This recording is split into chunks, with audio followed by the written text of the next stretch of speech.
connecting with my body, really, because so many of us live in our heads and have all the to-do lists and the tabs open, and we're so cut off from our bodies because of the way that we live right now, because we're desensitized, really.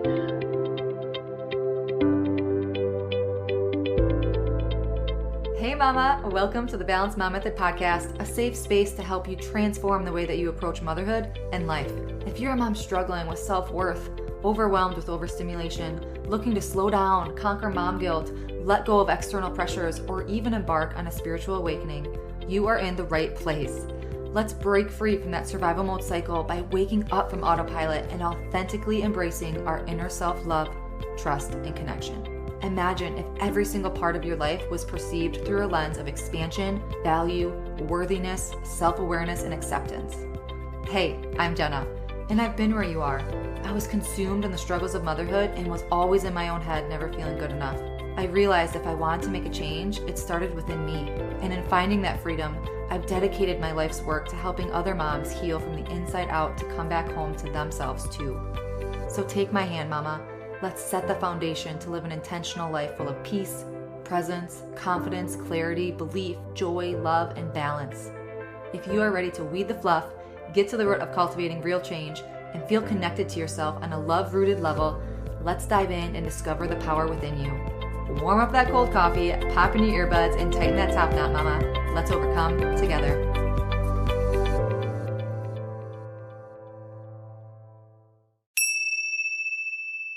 Hey mama, before we dive into this amazing episode with Monique, I just wanted to remind you that our Balanced Mom Method online course is retiring at the end of this month, May 2024, and I am offering it for only $33.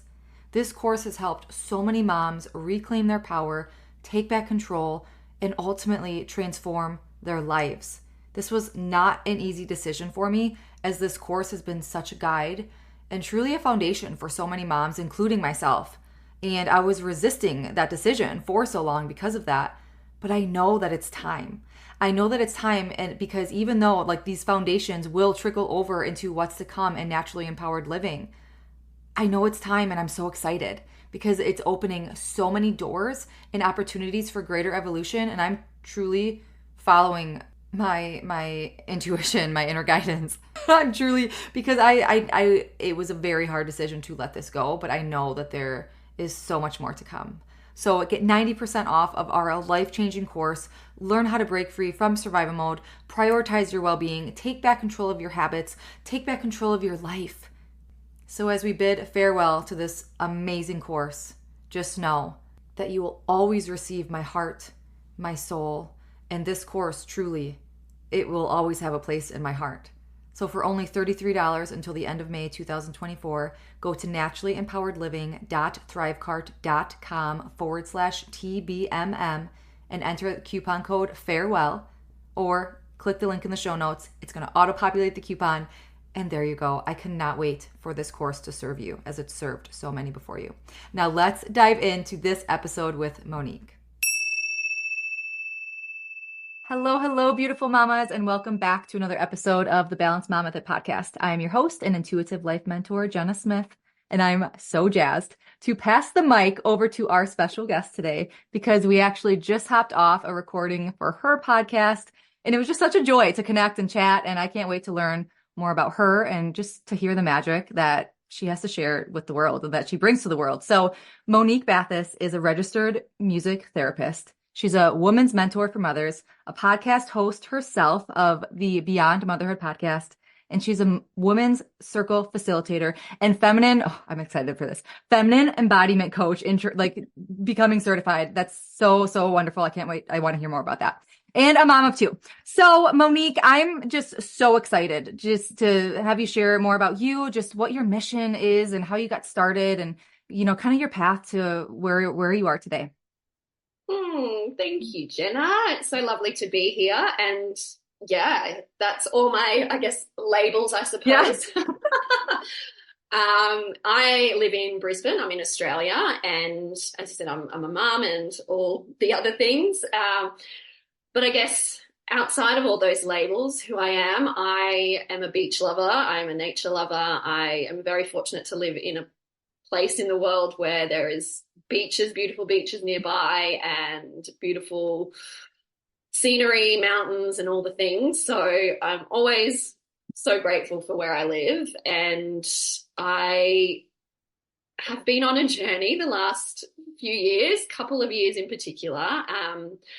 I went through a separation back at the end of 2021. So that was, I guess, really the catalyst for a lot of things into what I share now with the world and how I support mothers. It was really such a stepping stone into the journey of my own self-discovery and reclaiming my own identity outside of being a partner and also being a mother, because I have two young boys. Well, my eldest is 10, so he's kind of in those tween years now, which is crazy. My youngest, you don't need to go there. Yeah.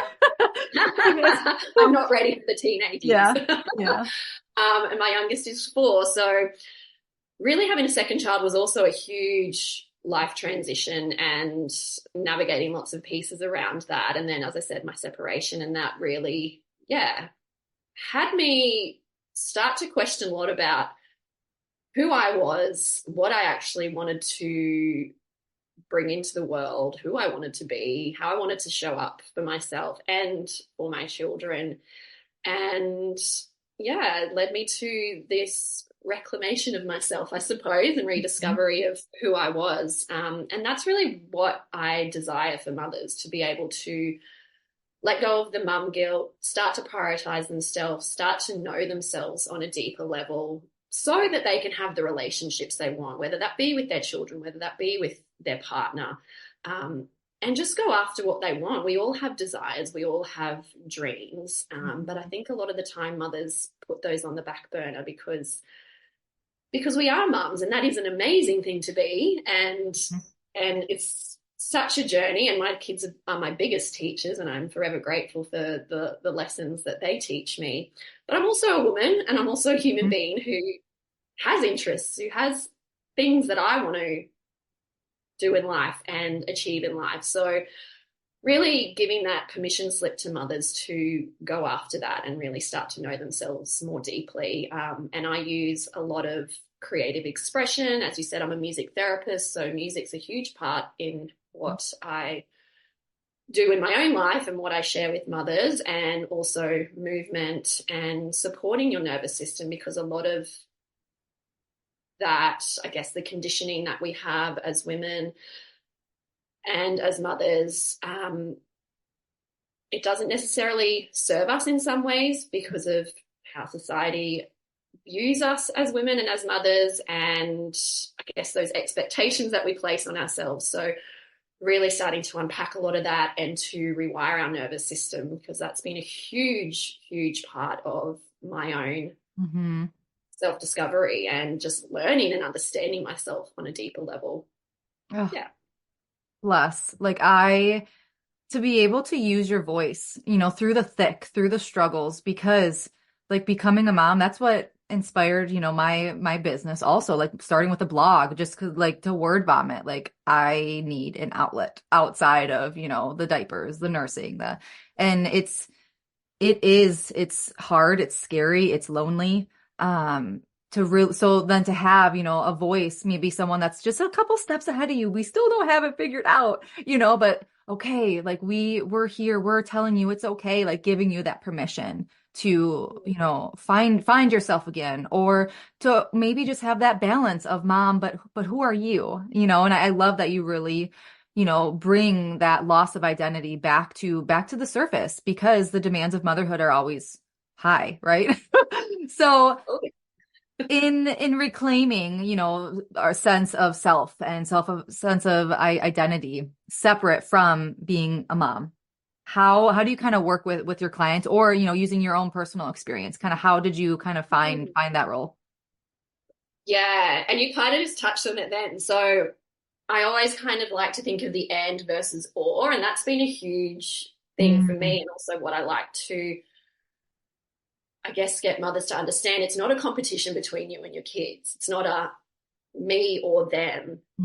Yes, there are moments we need to sacrifice things and put our kids' needs and priorities first. And there are times where we can do the same for ourselves. It doesn't have to be, well, yeah, like I said, this tug of war between your Mm. needs and my needs. We can have both and they can both coexist. So it's always that power of the and I like to come back to. And that was huge for me in noticing and realizing that I'm important too. I also deserve to explore parts of myself that may have been suppressed, for most of my life, and do the things that actually light me up and bring me joy. And sometimes that had been a bit of an experimentation, because often we don't even know, because we're so consumed with motherhood. It can be like, I don't actually know what I like anymore, or what Mhm. actually brings me joy outside of this role. So just realizing, and I think accepting in many ways, that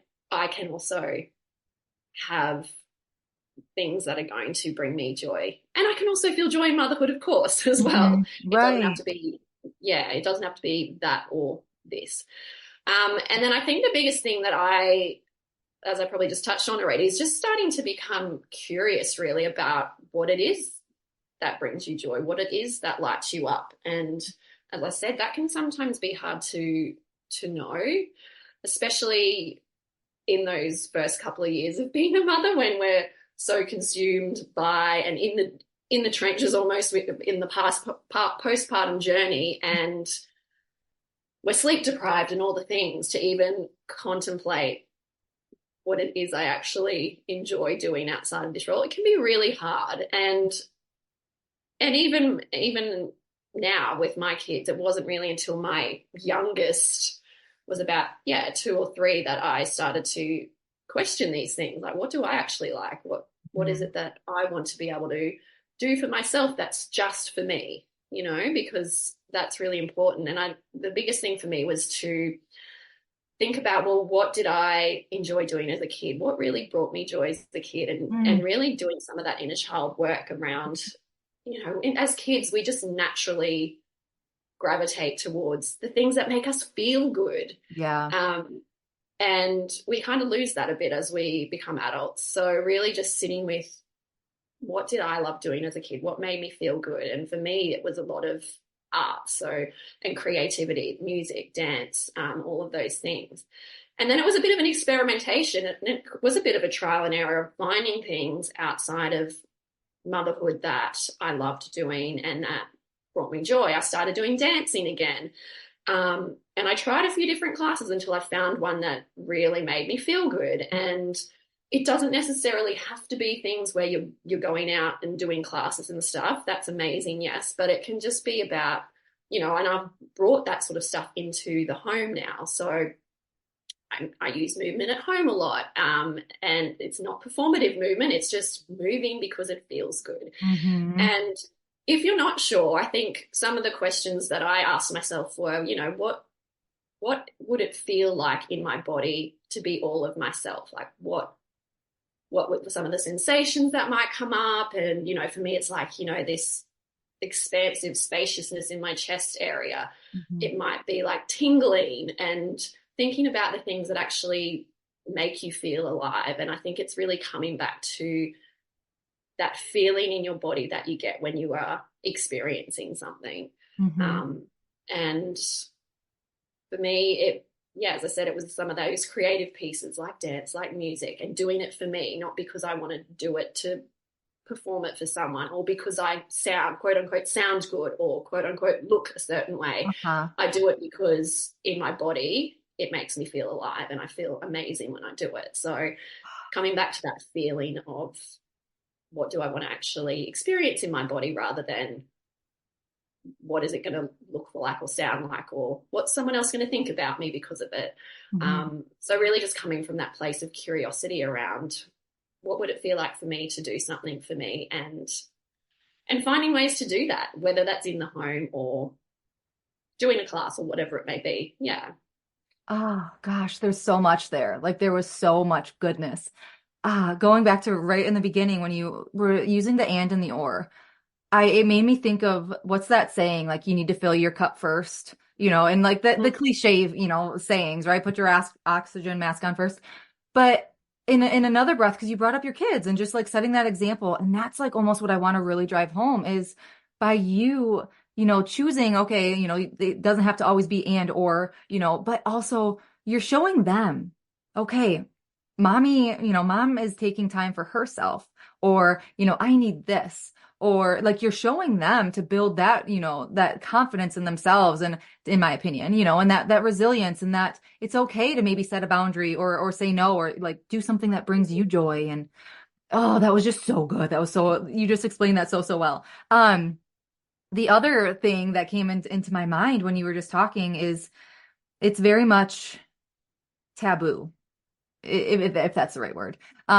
Because maybe someone that's reaching out to you that's struggling, or, facing that challenge, like, well, what brings me joy? Like how, because I work a lot with that too. Like what lights you up? What brings you joy? So what are maybe some common challenges that your clients face, or that you face, just getting started with prioritizing yourself? Because it is a very like, oh, well, it's not selfish, like we might think it like it's selfish, or it's, conceited, or whatever that is, or that, we've been on the back burner for so long.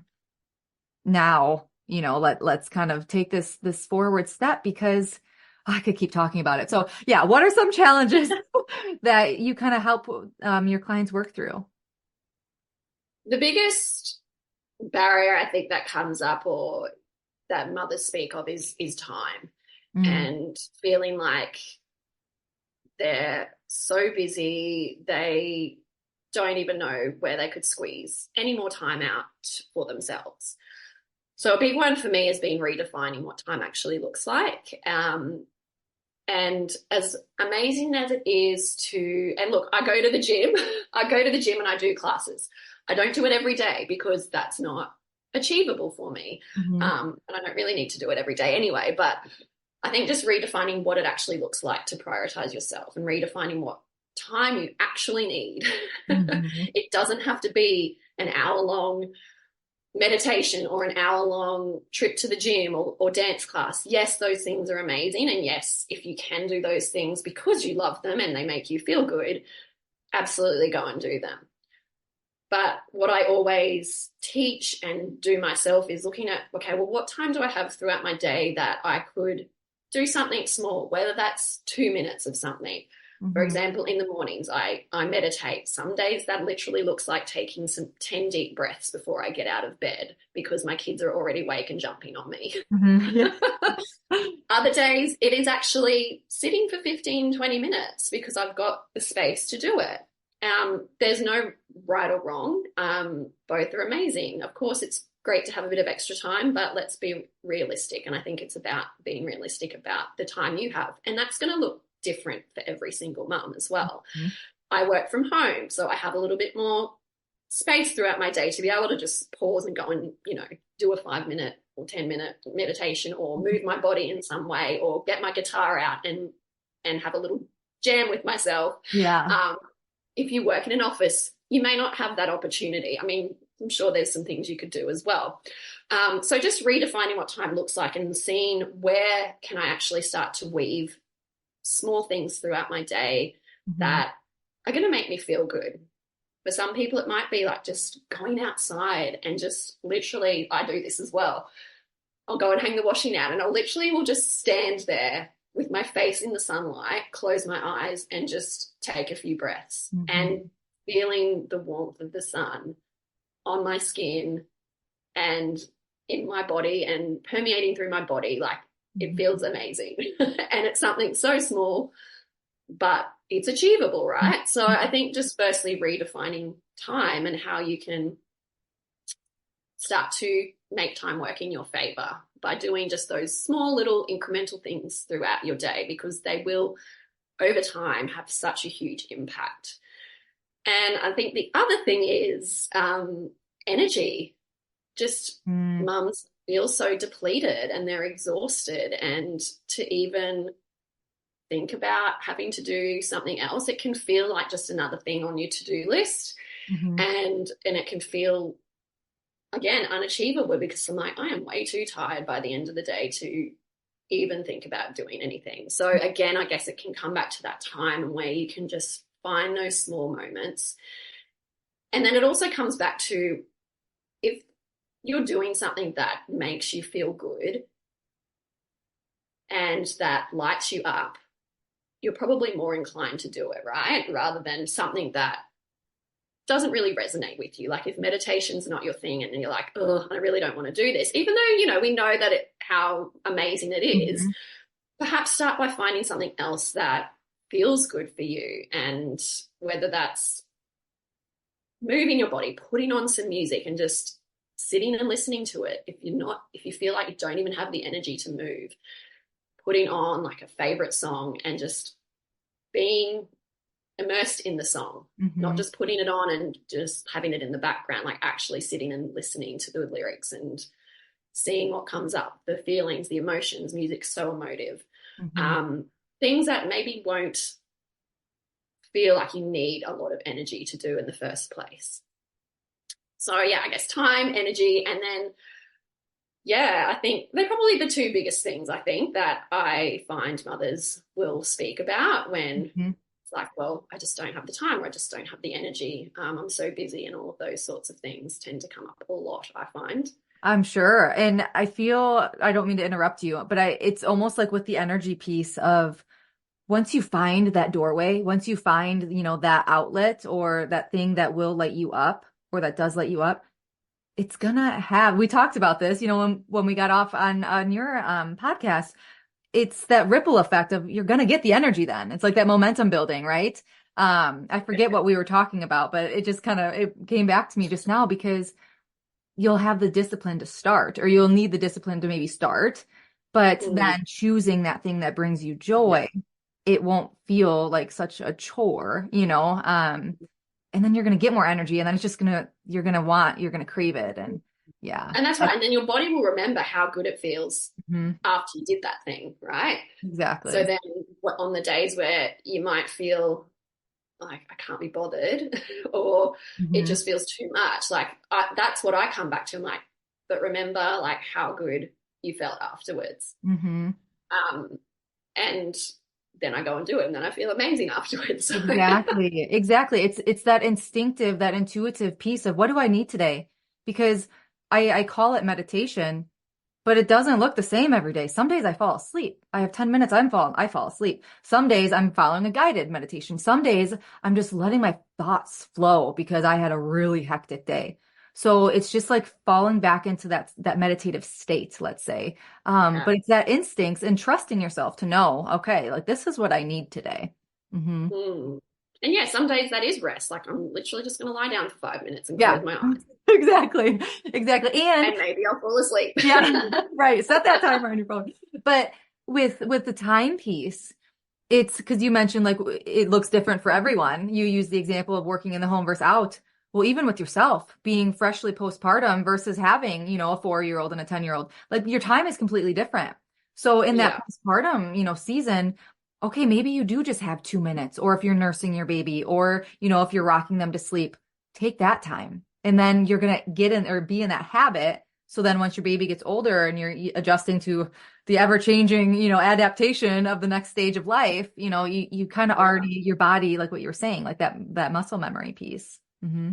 Yeah. I remember when my youngest was it's probably in the first year of his life and or first 18 months, and I went through a phase where I had to just pat him to sleep all the time. Mm.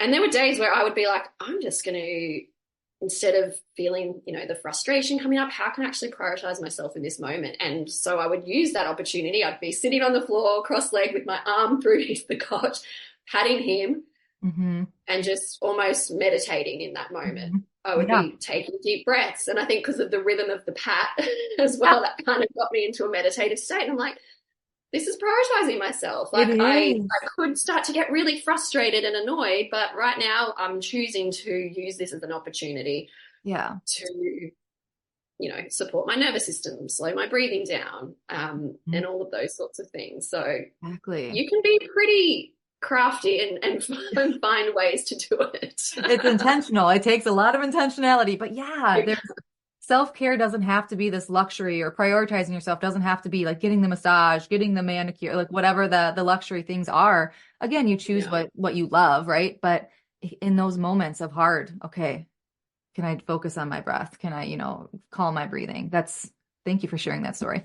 Um, so with like your creative expression and your nervous system healing that you work through and embodiment practices, like how being central within your work, how do you help empower other moms, or kind of share specific examples or practices to help them reconnect with themselves and find that fulfillment again?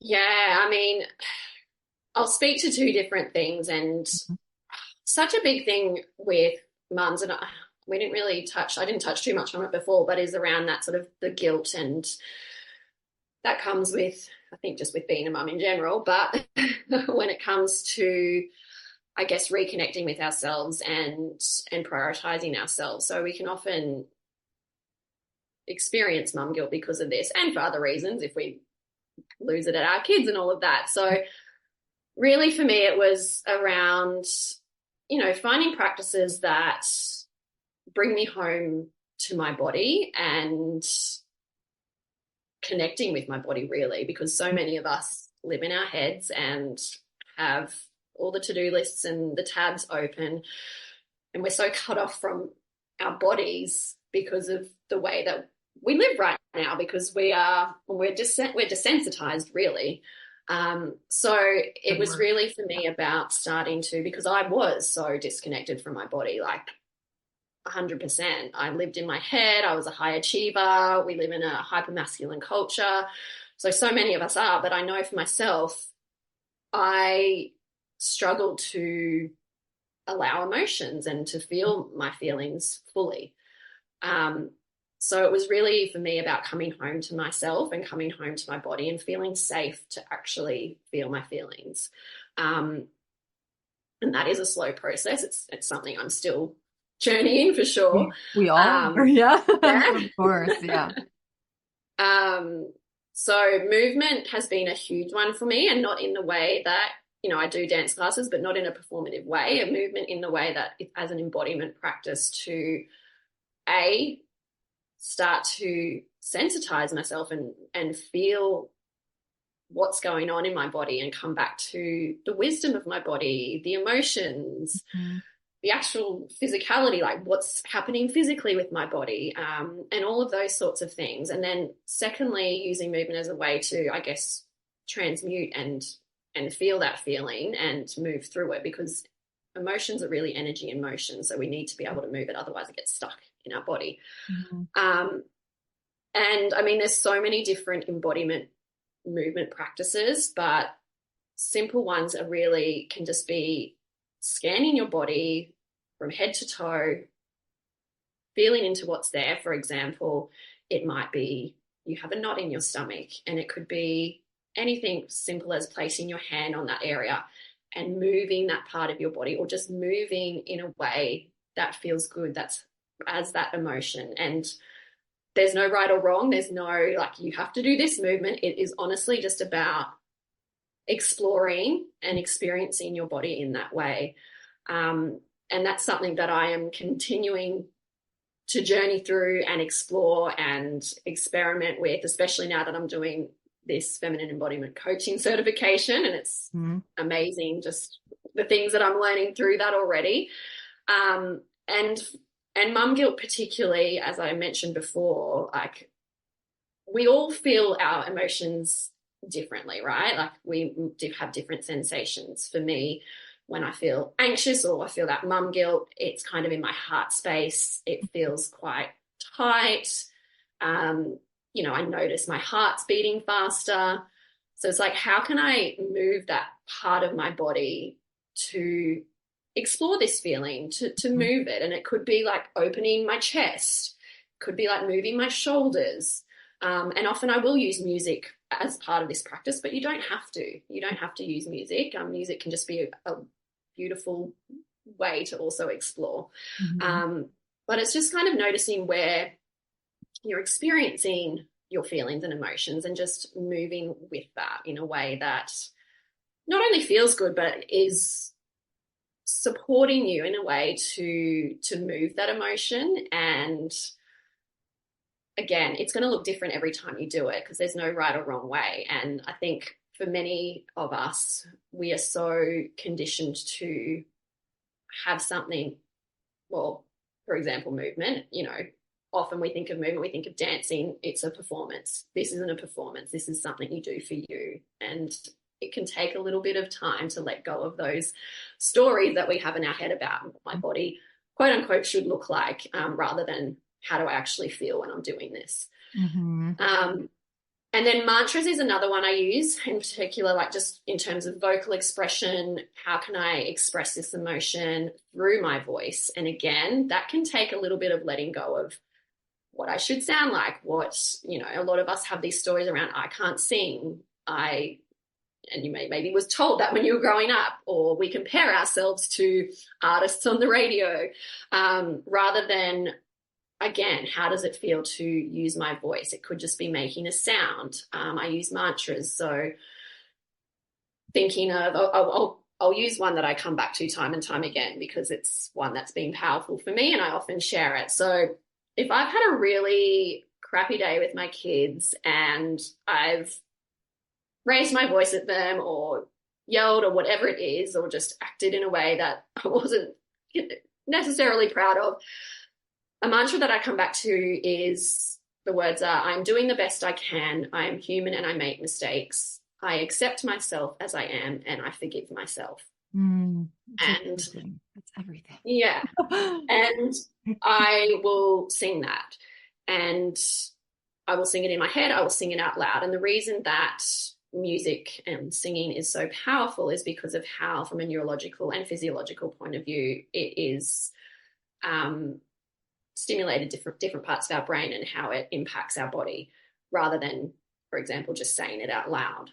So it's soothing our nervous system when we sing. We're often taking deeper breaths and exhaling fully. So when we take that deep breath in, we're getting more oxygen into our body. When we use melody, so the tune of a song, or in this case, the mantra, melody is linked with and stimulates our limbic system, which is our emotion center of our brain. So we have that emotional connection to it as well. And of course, if it's something that we're really resonating with and connect to, it's that form of self-expression. And there's lots of other ways that music can help us. It helps to slow our heart rate down, so we're getting more into that parasympathetic nervous system. So music is such a beautiful way. And again, it's not about how you sound, it's about how it feels, and obviously the benefits that you're getting from it as well. But even when we sing in our head, it's actually been shown to have the same benefit as we would when we say it out loud. Obviously not, we're not taking the deep breaths, but from a feeling safe, soothing our nervous system, it's still stimulating those areas of the brain. So that is why music is so powerful for many different reasons. So the mantra, and I'm happy to share it if you would like me to. Yeah, I'd I'll love sing that. it to you. And of course, I always say, make up your own one, because use one that is in your language that you really connect with. But of course, you can use mine too. No, I love that. Yeah, so it goes, I am doing the best I can. I am human and I make mistakes. I accept myself as I am. I forgive myself. I love that. Thank you. And you can obviously repeat that over and over again. Sing it in your head, sing it out loud. And yeah, I always just want to reiterate that your voice is yours. It's unique to you. And I think we sometimes forget that and think, I need to sound like this person or that person. But we all have a voice. And for me, using mantras and singing them or chanting them, if you are completely I don't even know where to start when it comes to singing a melody, literally just use one tone. So if you just naturally sing whatever that note is, just use that to start with. And as you start to free your voice because so many of us have our voices have been suppressed over the years. So it can be reacquainting yourself and starting to feel safe using your voice in this way.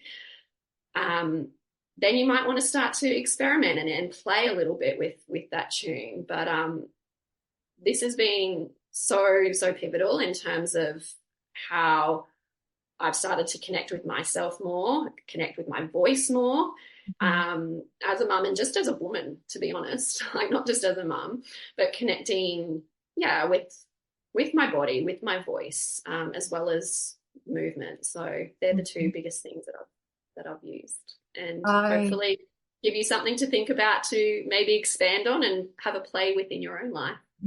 I love that you shared those because I have always been someone that looking at other dancers or, not feeling like, oh, I can't do that. Or just, I've never been, I always say like, I don't have rhythm. Right.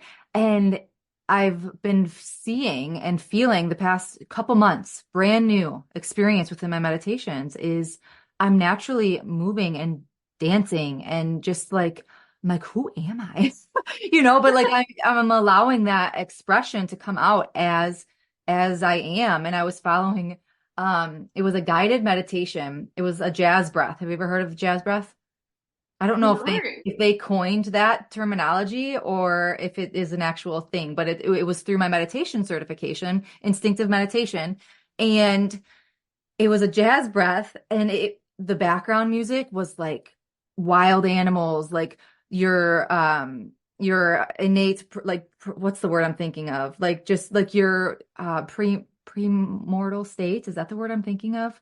But just like that primitive, just like, it was phenomenal. Like it was amazing. Just like you're focusing on that breath, but just everything, the music in the background being those wild animal noises, just like coming out. And it was that first meditation, it started that for me. It was just like that click, that switch. And now I feel myself doing that so much more without the guided meditation. So yeah, I can imagine like the more you do it, the less you're thinking about what you look like, right? Exactly. And more just like, this feels amazing, like this feels good and it feels natural. And that's exactly why I wanted to share that, because I'm very much beginning stage, of that skill of allowing my self-expression to come out in that way. And it's been a beautiful unfolding because it's been something I've always been very intimidated by, is allowing myself to move freely. Yeah. And I'm sure many other mothers can relate to that too. I mean, even I do. And I mean, I wouldn't say I'm a singer. Yes, I use my voice and can probably sing in pitch and have played and sung my whole life. But, I still go through phases where I'm like, ooh, because probably I'm musically trained. So I critique myself a lot. But then I come back to, well, how's this feeling? Like, how am I feeling when I'm doing this? And I just keep coming back to that, How's this feeling? How's this feeling? And that energy and the more I motion. do it, like the more connected I feel within myself, and the more, it's hard to put words to sometimes. It's just like this feeling of like, I feel whole and just yummy. Yeah. Because I mean, it's a delicate dance of, I don't want to say real life because this is real life, like learning I call it like your energy of alignment or your essence, your innate state of being. But then, oh gosh, now I have a 2-year-old and a 5-year-old and I have many hats and I'm juggling responsibilities and okay, like how can we balance this? How can we dance with this? So how do you help, moms like strike that balance in fulfilling, their creative self-expression, but then also, I mean, the daily roles like that's not, life is not slowing down. So how can we kind of merge that?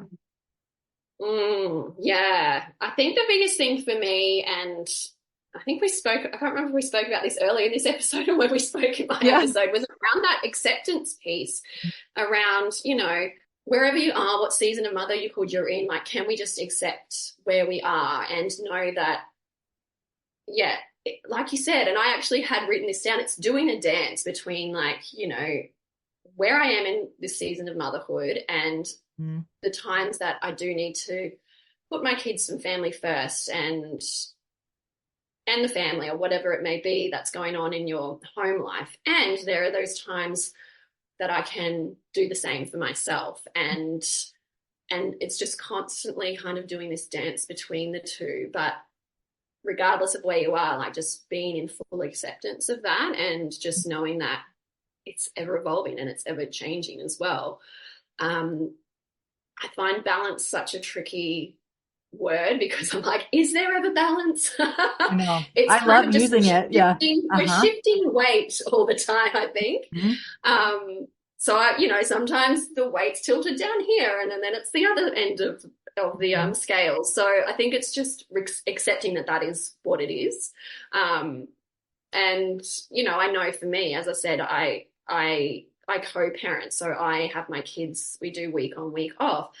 So I know on the week I have my kids, the scale's tilted at this end, and then obviously I do have more space. Not everyone is going to have that of course, but even in a day, like it can keep going back and forth, back and forth. So firstly, just having real self-acceptance and starting to just lean into the okayness of wherever you are, and just knowing that it's that continual dance of many different things, not just like me and my kids. It's like my business, and then everything else Exactly. that comes with that as well. Hmm. And then I think also a word that I love, and it's not commitment for me. It's a devotion. It's really devoting to myself and knowing that I am deserving of that. Hmm. And again, it comes back to that self-worth piece. Like I had like terrible self-worth growing up. And I look back now, at the time, I wouldn't have thought so. But when you actually look back, you're like, oh my God, like I was Hmm. numbing, I was like drinking heavily, like all the other things, because I was punishing my body, mate, basically. Um, so now it's like, how can I be truly devoted to myself and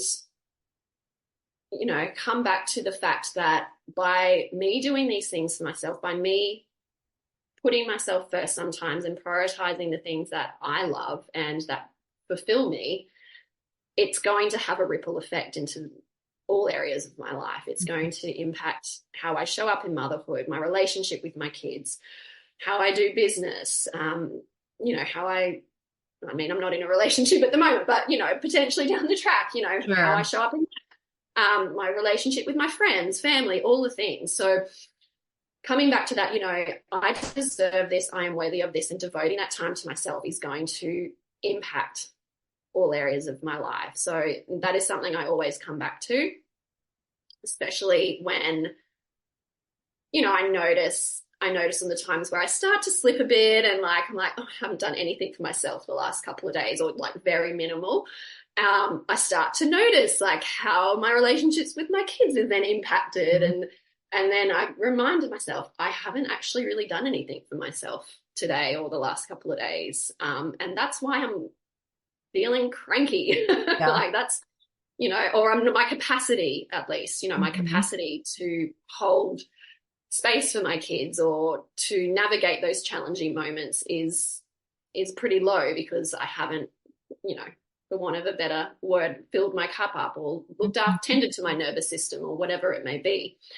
So yeah, just really devoting time to yourself and knowing that you are worthy and deserving of that as well. And I think just to reiterate the time factor as well, like knowing that you don't need to have heaps of time to look after yourself and to also show up for your kids, that you Hmm. can weave those small things throughout your day and do really small things that you love. And sometimes for me that looks like inviting my kids into that space because that's just how it has to look for that day.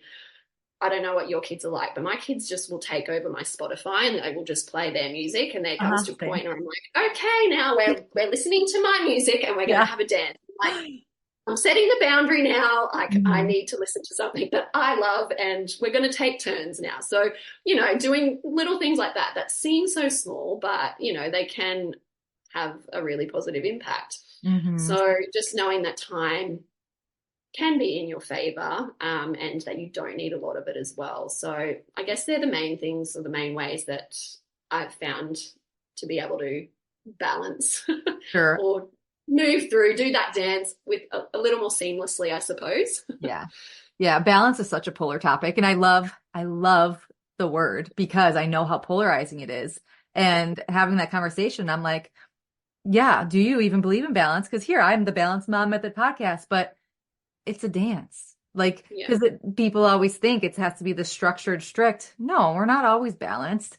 But okay, like we're like what we were talking about, that baseline piece of okay, what feels good and that intentionality and that awareness piece. Oh gosh, what a beautiful conversation. I could talk to you for hours. Oh, it's been so lovely. So what services do you offer? What offerings do you have? How do you work with people? Where can they find you? The best place to find me is on Instagram. It's just Monique Bathis. Do you want me to spell it, or we'll put it in the I'll put show it in the show notes? notes. Yeah, we'll put it in the show notes. So that's where you're best to find me. I do have a free Facebook community called The Thriving Mother, and I do lives on that. I do different free offerings, masterclasses, and things in that group. I'm actually putting together a offering at the moment. It should be launching at the end of this month, so stay tuned for that. If you come on over to my Instagram, you will be notified of that when it's out. So there, yeah, my Instagram and my Facebook group are the two main ways that you can connect with me at the moment. Yay, that's perfect because this will be airing May 20th next week, next Monday. So that will be perfect Amazing. for, yeah, go check her Instagram out to be able to not miss what is coming. So yay, thank you so much just for your time Thank and you. energy and the space that we shared today. It was wonderful.